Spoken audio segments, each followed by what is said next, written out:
હા, આજના વિડીયોથી તમને એ જાણવા મળશે કે મારા બેલેન્સ શીટમાં પ્રોફિટ થાય છે કે લોસ થાય છે.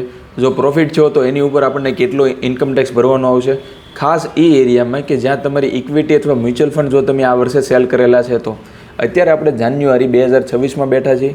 તમારા સીએ કે એકાઉન્ટન્ટને તમારા કાગળિયા તમે મોકલી દો, તમારા સ્ટેટમેન્ટ મોકલી દો, જેમાં તમારા ઇક્વિટીના સ્ટેટમેન્ટ હોઈ શકે છે, તમારા એસઆઈપીના સ્ટેટમેન્ટ હોઈ શકે છે, તમારી બેંક પાસબુકના સ્ટેટમેન્ટ હોય છે.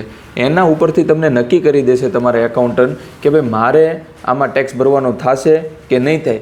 જો કોઈ તમારે ઇક્વિટી તમારે સેલ કરવા પડે અને તમારે ટેક્સમાંથી પણ તમે બચી શકો એમ હો, કે તમારે જો એનો પ્રોફિટ ભરવાનો હોય તો એની ઉપરનો તમારે ટેક્સ કેટલો આવશે એ તમને જાણકારી રહેશે. આ જાન્યુઆરી મહિનામાં હું તમને યાદી આપું છું કે તમારા સીએને આ જે કંઈ તમારા સ્ટેટમેન્ટ છે એ મોકલી દો, અને એના ઉપરથી શું રિવ્યૂ આવે છે, ફીડબેક આવે છે, એ તમે મારા આ કોમેન્ટ બોક્સમાં તમે જણાવી શકો છો.